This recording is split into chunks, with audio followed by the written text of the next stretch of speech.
तो आज हम जो टॉपिक कवर करने वाले हैं वो इंडिकेटर का बहुत ही इंपॉर्टेंट पार्ट है आरएसआई।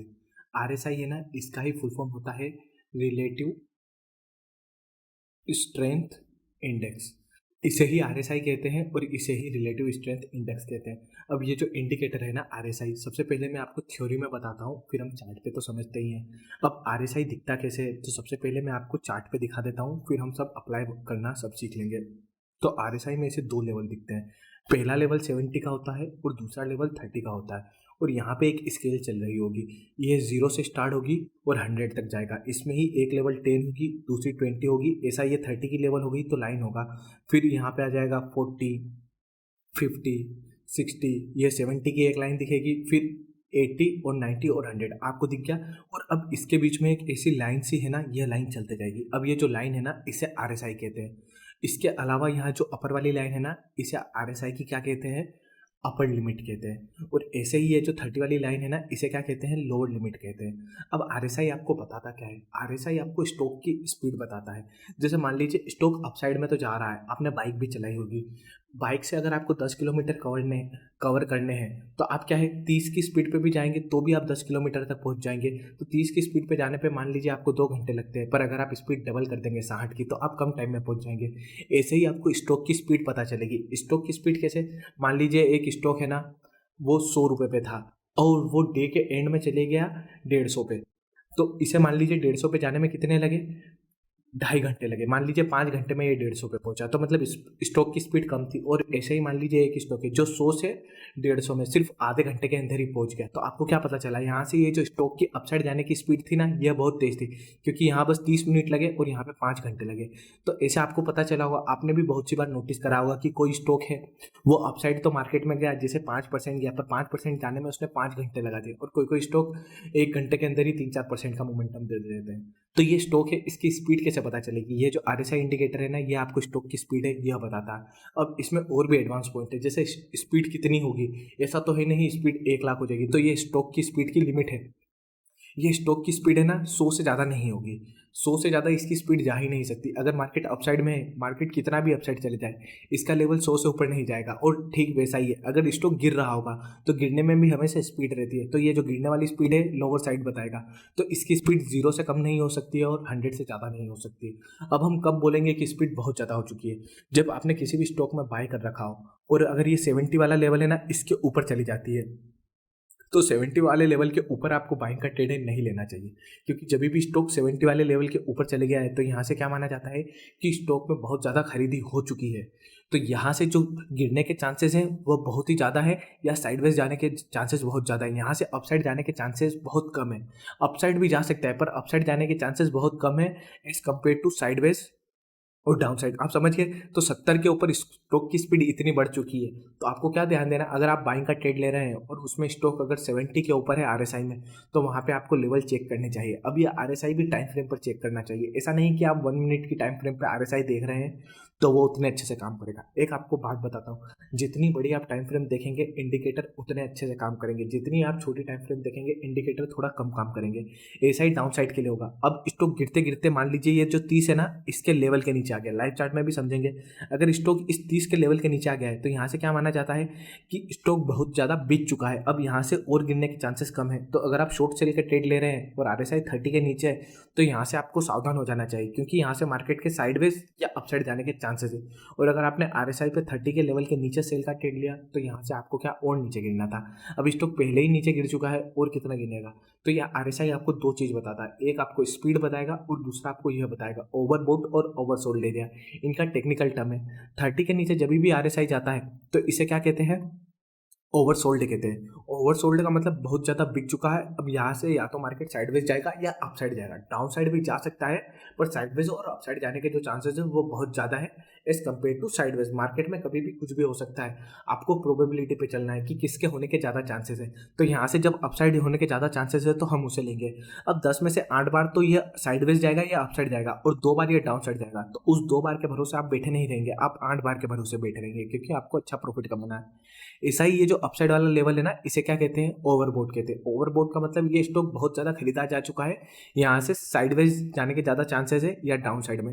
अब यहाँ पे आप और एडवांस कैसे हो सकते हैं, जैसे मान लीजिए स्टॉक 70 के ऊपर पहुँच गया और यहाँ पे इस एरिया में आपको अगर मार्केट में बियरिश कैंडल मिलती, जैसे हमने हैमर देखी थी, ये हैमर नहीं, इसका नाम हमने शूटिंग स्टार रखा था, ये आपकी बियरिश कैंडल है, आपको पता है रेड या ग्रीन कलर की मिल जाए। अब स्टॉक 70 के ऊपर है और आपको यह कैंडल स्टिक भी मिल जाएगी, तो आपको दो चीज़ें कंफर्म हो जाएगी कि यहाँ से तो मार्केट डाउन साइड जाने वाला है और कैंडल ने भी प्रेशर दे दिया। तो वो जो कैंडल वाला पार्ट सिखाया था ना, वो इसीलिए ज़रूरी था। अब इस इंडिकेटर के साथ कंबाइन होकर वो कितने अच्छे से काम करेगा। सेम ऐसे ही अगर RSI 30 के नीचे चले गया है और यहाँ पे अगर आपको एक बुलिश कैंडल मिलती है, ऐसी हैमर मिलती है या मोरूबोजो मिलती है ग्रीन कलर की, तो यहाँ से आप बाइक का ट्रेड ले लेंगे, क्योंकि यहाँ से साइडवेज और अपसाइड जाने के ज़्यादा चांसेस है as compare to down side. तो आप ऐसे ट्रेड ले सकते हैं और इसमें ही आप मेजर सपोर्ट एंड रेजिस्टेंस को भी कंबाइन कर सकते हैं। जैसे मान लीजिए स्टॉक जब 70 के ऊपर पहुंचा तो यहाँ पे मेजर रेजिस्टेंस भी था, तो आपको पता है कि स्टॉक अगर रेजिस्टेंस पे आता है तो यहाँ से नीचे गिरता है, तो आपको दो फायदे होंगे कि पहले तो रेजिस्टेंस पे भी आने वाला है और 70 पे भी आने वाला है, तो कितना फायदा होगा। अब मैं आपको इसे लाइव चार्ट है इस पे सिखाऊंगा। तो अभी हमने ये जो थ्योरी वाला पार्ट था ना समझा, अब RSI इंडिकेटर आपको हर जगह मिल जाएगा, ज़ेरोधा, अपस्टॉक, ग्रो, जो प्लेटफॉर्म आप यूज़ कर रहे हैं। आज के जितने भी इंडिकेटर में आप इस कोर्स में जितने भी इंडिकेटर सिखाऊंगा ना, सारे इंडिकेटर आपको हर जगह अवेलेबल होंगे। तो सबसे पहले हम क्या करते हैं, इंडिकेटर है इसे अप्लाई कर लेते हैं। पहले इंडियन मार्केट का चार्ट लगाते हैं। RSI आपको इंडियन मार्केट में, क्रिप्टो में, फॉरेक्स में हर जगह काम करता है। पहले हम निफ्टी का चार्ट लगाते हैं और निफ्टी का 15 मिनट का चार्ट लगा लेते हैं बढ़िया से और इंडिकेटर में आते हैं। RSI रिलेटिव स्ट्रेंथ इंडेक्स पूरा नाम है, आप RSI टाइप कर दीजिए तो यहाँ पे जो इंडिकेटर आ रहा है रिलेटिव स्ट्रेंथ इंडेक्स, आप देख सकते हैं इसका R ब्लू है, S ब्लू है, R ब्लू है। इसका मतलब क्या होता है, RSI। इस इंडिकेटर को आप क्या करेंगे, चार्ट पे अप्लाई कर लेंगे। ये इंडिकेटर आपका चार्ट पे अप्लाई हो गया। अब यहाँ पे आप लेवल देख सकते हैं, ये जो अपसाइड वाला लेवल है, ये जो डैश डैश वाली लाइन दिख रही है, ये 70 का लेवल दिखा रही है, और ये जो डाउन साइड वाली डैश डैश लाइन है, ये कितना लेवल दिखा रही है, 30 का लेवल दिखा रहा है। तो आपको अभी लेवल अगर थोड़ा कम दिख रहा होगा तो हम क्या करेंगे, हम इंडिकेटर में सेटिंग भी कर सकते हैं। जैसे यहाँ आप सेटिंग पे आएंगे और यहाँ पे आप इनपुट है ना, इनपुट पर चेंजेस मत करिएगा, इनपुट भी बता देता हूँ मैं। जैसे RSI लेंथ 14 है, जैसे हमने जब MACD में क्या देखा था, हमने इससे पहले मूविंग एवरेज में क्या देखा था, अगर मूविंग एवरेज की लेंथ 100 रहती थी तो वो पिछली 100 कैंडल का डाटा लेके बनती थी। ऐसे ही RSI की लेंथ 14 है तो ये पिछली 14 कैंडल का डाटा है, यह लेके बनी है। आप समझ गए, आपको इसमें कुछ छिड़खानी नहीं करनी, आपको स्टाइल पे आ जाना है। स्टाइल पे आने के बाद आपको क्या करना है, ये 70 वाला लेवल है ना, इस पर क्लिक कर दीजिएगा। इसे ठीक करके आप ऐसा कर देंगे तो आप देखेंगे आपको चार्ट पे अब ये 70 का लेवल क्लियरली दिखने लगा। ऐसा ही हम 30 के लेवल के साथ करेंगे, इसे ठीक करके यहाँ कर देंगे, ठीक है। तो आपको ये दोनों लेवल है क्लियरली दिखने लगे। अब ये RSI की लाइन है, इसे भी थोड़ा थिक कर देते हैं ताकि आपको चार्ट पे दिखे, ठीक है। आपको दिख गई। अब यहाँ से आपको RSI है ना, RSI दिख रहा होगा। अब चलिए मैं आपको जो ट्रेड है ना वो बताता हूँ। जैसे सबसे पहले आप यहाँ पर क्या देखेंगे, हम थोड़ा सा इसे और जूम इन कर लेते हैं ताकि आपको आसानी से दिखे, है ना। अब आप यहाँ पर क्या देखेंगे, यहाँ पर भी एक जो सारे पॉइंट थे ना, सारे पॉइंट एडवांस वाले भी कवर होने वाले। सबसे पहले आप यहाँ देखेगा कि यहाँ से मार्केट क्या था, यहाँ से मार्केट ने एक शार्प अप मूव दिया, है ना। आप देख सकते हैं यहाँ से मार्केट ने एक शार्प अप मूव दिया यहाँ तक और फिर ये इसी लेवल पे आया, इस लेवल पर आ गया। और आप देख सकते हैं यहाँ पे RSI भी क्या है, 50 के बिलो था। जब भी आपको बाइंग का ट्रेड लेना है तो आपको क्या नोटिस करना है, ये 30 के जितना पास होगा प्रॉफिट होने के चांसेस उतने होंगे। अभी आप RSI का लेवल कैसे पता चलेगा, जहाँ पे आप बाय कर रहे हैं यहाँ पे आप कर्सर ले जाएंगे तो यहाँ पे लेवल लिख के आएगा, लेवल है ना ये यहाँ पे लिख के आ रहा है। तो अभी हम और डिटेल है इसमें समझते जाएंगे। यहाँ पे लेवल लिख के आ रहा है तो आप सबसे पहले देखिएगा यहाँ पे RSI का लेवल क्या है, 33 है। तो आप देख सकते हैं ये 30 के कितना पास था, ये बहुत ही पास था ना। तो ये जितना 30 के पास होगा या 30 से नीचे होगा, जैसे 30 के पास आप कहाँ तक मान लीजिए, आप 35 की रेंज मान लीजिए, और 30 से नीचे जितना होगा ना उतना आपको बाइंग के ट्रेड में प्रॉफिट होने के चांसेस होंगे। अब आप यहाँ से देख सकते हैं, यहाँ से आपको मैंने एक सेटअप कैसे बताया था, यहाँ से आप एक बॉक्स ड्रॉ करना था, आप ये बॉक्स ड्रॉ करते।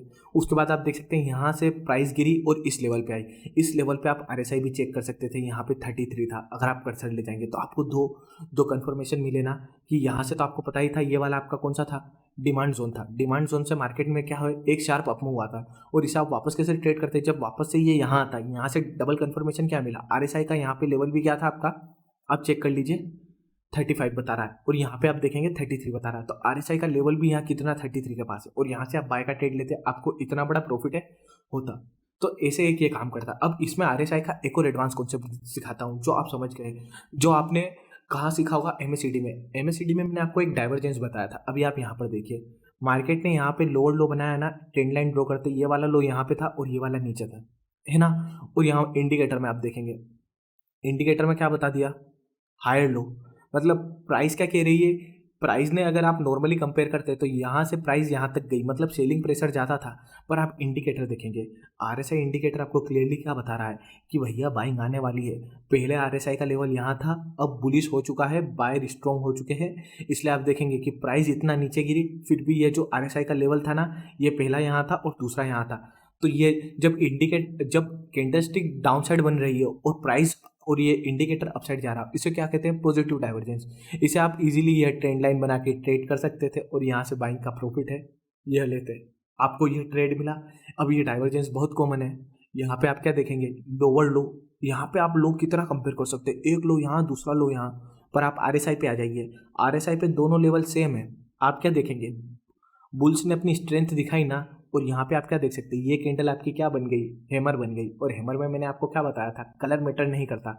पहले तो आपको यहाँ पे एक हैमर कैंडल स्टिक मिली, इसके हाई पे आप एंट्री लेते, लो पे आप ट्रेड करते, आपको डबल कंफर्मेशन कैसे मिली। यहाँ पे आरएसआई ने एक पॉजिटिव डाइवर्जेंस दिया जबकि प्राइस बोल रही थी नीचे गिरना था, तो इंडिकेटर में भी कैसा बनना था, इंडिकेटर ऐसा बनना था, पर इंडिकेटर कैसा रहा, सेम लेवल पे रहा, जबकि प्राइस में इतना डाउन साइड आया। तो आपको पॉजिटिव डाइवर्जेंस मिला क्योंकि प्राइस डाउन साइड गिरी और ये फ्लेट रहा। तो यहाँ से आप ये हैमर से भी ट्रेड कर सकते थे और आपको जो प्रॉफिट था ना, यहाँ पे प्रॉफिट होता। तो ऐसे मैंने आपको जो इंडिकेटर बताया था ना, अब आप देख रहे हैं कितना एडवांस काम करा।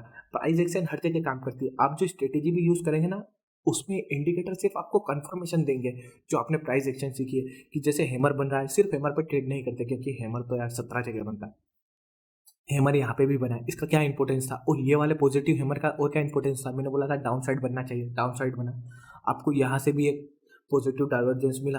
देख सकते हैं आप, आपको इतने पॉइंट है यह मिल रहे थे। तो अभी मैंने ये बाइंग है ना, बाइंग वाला बताया। अब चलिए हम कुछ सेलिंग है, सेलिंग में भी ढूंढने का ट्राई करते हैं। जैसे सेलिंग का हम कहाँ ढूंढते हैं, सेलिंग के लिए आपको यहाँ पर देखना था। सेलिंग का बहुत तगड़ा ट्रेड है, वो यहीं पे मिल रहा था, सारे ट्रेड एक ही जगह मिल के मानेंगे। चलिए मैं आपको समझाता हूँ तो आप बड़ी ही आसानी से समझ जाएंगे। सेलिंग के लिए अब मैं आपको नेगेटिव डाइवर्जेंस सिखाऊंगा और दोनों चीज़ें सिखाऊंगा। अभी हम सब समझते चलें। प्राइस देखेंगे, एक हाई यहाँ है, दूसरा हाई यहाँ है, ट्रेंड लाइन ड्रॉ करेंगे, नीचे से तो अपसाइड जा रही है और यहाँ से तो यहाँ एक चैनल, चैनल भी बन गया। चैनल बनना सिखाया था, आपका चैनल बन गया। इसके अलावा आप क्या देखेंगे, आरएसआई में पहला लेवल ये था और दूसरा लेवल ये था, और ये वाला लेवल क्या है। चलिए अभी हम इसे साइड करते हैं और यहाँ पे ये वाला अपसाइड वाली लाइन 70 की है। 70 के ऊपर मैंने क्या बोला, स्टॉक ओवरसोल्ड हो चुका है, यहाँ से आपको सेलिंग के ट्रेड लेने चाहिए। पर सिर्फ आरएसआई 70 जाने पे नहीं लेते, हम और चीज़ों को कंपेयर करेंगे। यहाँ पे आप देखेंगे प्राइस ने तो हायर हाई बनाया, पहला लो यहाँ है और दूसरा यहाँ है, पर आप इस टाइम पे इंडिकेटर को कंपेयर करेंगे, इसका हाई यहाँ है और इसका हाई यहाँ है। जबकि आप यहाँ से देखेंगे प्राइस यहाँ इतने हाई से इतने हाई आ गया, तो इंडिकेटर को लगभग यहाँ जाना था, पर इंडिकेटर 100 से ऊपर भी नहीं जाएगा। यहाँ पे आपको देखना है कि प्राइस कितना भी ऊपर चले जाए, 100 से ऊपर नहीं जाएगा, तभी ये बनेगा। तो आप देख सकते हैं यहाँ पे आपको फ्लैट मिला और यहाँ पे आपको पॉजिटिव डाइवर्जेंस मिला। अब इसे कैसे ट्रेड करना था, जैसे ही ये 70 के लेवल नीचे आया, यहाँ आप देख सकते हैं नेगेटिव शूटिंग स्टार मिल गया। सेलिंग का ट्रेड लेना था, सिर्फ शूटिंग स्टार को देख के ट्रेड लेते कितना मुश्किल होता। आरएसआई के साथ आपने कंबाइन करा और ये तो निफ्टी 50 का चार्ट बता रहा हूँ, और यहाँ से आप सेल का ट्रेड लेके इतना तगड़ा प्रॉफिट है बना सकते थे। इसे ये डाइवर्जेंस से काम करा, आरएसआई के सिर्फ डाइवर्जेंस से ही आप बहुत अच्छा ट्रेड है यह कर सकते हैं। अभी हम और पास्ट में चलते हैं, जो हमारा मेन सेटअप रहेगा ना, उसमें भी आरएसआई का ही इतना इंपॉर्टेंट रूल है, पर इसके साथ जब हम ईएमए को भी और कंबाइन करेंगे, अभी आप आरएसआई से ही रिजल्ट देख सकते हैं कितना तगड़ा आ रहा है। अब आप यहाँ पर देखेंगे, जो 30 के लेवल नीचे बोल रहे थे ना, एक ट्रेड यहाँ लिया था, अभी आप देख सकते हैं चार्ट मूव भी नहीं करा। आरएसआई के लिए अगला ट्रेड, प्राइस डाउन साइड गया, ये कैंडल कौन सी है, पॉजिटिव है हमारे। अब जिसने मेरा प्रीवियस वीडियो कोर्स का मिस करा होगा उसे लग रहा होगा सर कैंडल तो रेड कलर की, पर मैंने क्या बताया था, ये बुलिश कैंडल है, इसके हाई पे आपको एंट्री लेनी थी, लो पे स्टॉप लॉस रखना था, क्योंकि ये डाउन ट्रेंड के बाद बता। ये तो आप नॉर्मली ट्रेंड करते, पर यहाँ पे आपको दो कन्फर्मेशन कैसे मिल रहे हैं। आरएसआई था, आप देख सकते हैं ये जो 30 वाला लेवल है ना, इसके नीचे गया, आरएसआई ने भी बता दिया कि भैया हम बहुत ज़्यादा बिक चुके हैं, यहाँ से तो हम अपसाइड जाने वाले हैं, और अपसाइड का मूव देख रहे हो कितना तगड़ा है। तो आरएसआई इतना तगड़ा काम करता है, ऐसे आपको यूज़ करना है। तो आप ऐसे यूज़ करेंगे ना तो आप इजीली प्रॉफिट अर्न कर सकते हैं। अब हमेशा ऐसे आरएसआई काम नहीं करता, जैसे अभी हमने 5 से 6 ट्रेड देखे, अभी मैं आपको एक आरएसआई का फेलियर भी बताता हूँ, क्योंकि अगर 100% एक्यूरेट रहेगा तो मैं हर बार 1 करोड़ डाल के 2 करोड़ करता रहूँगा, ऐसा नहीं। जैसे आप देखेंगे यहाँ से मार्केट अपसाइड गया, अपसाइड गया, अब आप देखिएगा यहाँ से लेवल 70 से नीचे आया, आरएसआई ने बोल दिया था यहाँ से नीचे गिरना चाहिए, है ना। मैंने क्या बोला था, अगर आरएसआई 70 पे गया है तो दो चांसेस होते हैं, या तो मार्केट साइडवेज रहेगा या डाउन साइड जाएगा। मैंने ये बोला था 70 के ऊपर, मैंने हमेशा ये, और मैंने ये भी बोला था कभी अपसाइड भी जा सकता है। तो ये साइडवेज वाला केस है। यहाँ से आप देख सकते हैं 70 के बाद मार्केट साइडवेज हुआ, जिससे आरएसआई कूल डाउन हुआ। मतलब आरएसआई 70 के लेवल के नीचे आता है, 70 के लेवल के नीचे आ जाता है आरएसआई, तो ये जो नीचे आना है ना, और प्राइस गिरे नहीं, अगर प्राइस साइडवेज रहे और आरएसआई थोड़ा नीचे गिर जाए, इसका मतलब है प्राइस कूल डाउन हो गई है। इस पीरियड को क्या कहते हैं, कूल डाउन कहते हैं। मतलब क्या है कि स्टॉक इतना भाग लिया है, अब ये थक गया है, थोड़ा आराम कर रहा है, थोड़ा आराम करेगा, जिससे आरएसआई ये 70 के लेवल के नीचे आ जाए और ये फिर से एक छलांग मारेगा, जो इसने यहाँ पे छलांग मारी थी, ऐसा हुआ। अब यहाँ पे आप देख सकते हैं 70 के नीचे आने के बाद भी आरएसआई एकदम एक्यूरेट काम है नहीं करा। यह भी आपको देखना होगा क्यों नहीं करा। आप देखेंगे पहली कैंडल क्या थी, आपकी बुलिश थी, ये कैंडल आपको बाइंग का बोल रही थी और सेकंड सेलिंग का बोल रही थी, तो आपको ऐसा भी देखना है। तो जब भी आरएसआई क्या देता है, बहुत सी बार वही है कि यहाँ से 70 के लेवल पे जाएगा, डाउन साइड और साइडवाइज जाने के चांसेस बहुत ज़्यादा होते हैं। या आप देख सकते थे एक आपका छोटा सा एसएल कट भी जाता, तो यहाँ पे आपने इतना बड़ा प्रॉफिट है ना, यह तो बनाया होता। तो आरएसआई बहुत अच्छे से काम करता है, बस आपको इसे प्राइस एक्शन के साथ कंबाइन करना होगा, तो आप अच्छे से ट्रेडिंग है ना करने लगेंगे। और एक आप यहाँ पर देख सकते हैं, जैसे हम यहाँ पर भी ओवरसोल्ड वाला एरिया है ना, ये आपको बता देते हैं। जैसे यहाँ आप देख सकते हैं आरएसआई 70 के ऊपर है, तो 70 के ऊपर आप देख सकते हैं आरएसआई यहाँ से ही था, पर यहाँ से आप देखेंगे आपको सेलिंग का कोई तगड़ा सेटअप ही नहीं मिल रहा था। मैंने क्या बोला था, 70 के ऊपर मार्केट साइडवेज रहता है और या डाउन साइड जाता है, अप साइड भी जा सकता है, पर साइडवेज और डाउन साइड जाने के ज़्यादा चांसेस होते हैं। तो यहाँ से आप देखेंगे कि मार्केट थोड़े टाइम, यहाँ तो आपका डे ही क्लोज हो जाता है, तो यहाँ तो आप एंट्री नहीं करते। यहाँ आप देखेंगे मार्केट थोड़ा टाइम साइडवेज रहा, उसके बाद आपको दो बैक टू बैक हैमर मिल गए, एक और दो। जैसे ही दो हैमर मिले, यहाँ से आप सेल का ट्रेड लेते और इतना बड़ा प्रॉफिट कर लेते, क्योंकि हैमर में आपको क्या है, इतना छोटा एसएल और यहाँ पे एंट्री, और आपको इतना बड़ा रिस्क से 5 गुना का भी प्रॉफिट है हो जाता। तो आपको हमेशा सेटअप है देखना चाहिए। जैसे आप यहाँ पर भी ट्रेड लेते, तो यहाँ पे जब आरएसआई 70 के ऊपर गया, तो हमको डबल कंफर्मेशन में हैमर कब मिलता, आपको हैमर यहाँ पे मिला था लास्ट कैंडल पे। इसमें भी आप देख सकते थे, इसमें अगर आप एंट्री करते ना, तो आपने जितना रिस्क लिया होता उतना प्रॉफिट तो आपको हो ही जाता, क्योंकि आप यहाँ पे एंट्री, यहाँ पे एसएल तो इतना है, तो आपको प्रॉफिट हो जाता और डे क्लोज हो जाता। तो यहाँ पे भी आपको काम करा है। RSI most of the time काम करता है, पर आपको इसकी प्रैक्टिस करनी होगी, क्योंकि यह हमारी मेन स्ट्रेटेजी का सेटअप है। तो इसकी प्रैक्टिस करिएगा, हम इसे ईएमए और मेकडी के साथ, दोनों के साथ कंबाइन करेंगे और बहुत ज़बरदस्त स्ट्रेटेजी है वो बनाने वाले हैं, तो आप इसकी प्रैक्टिस करेंगे।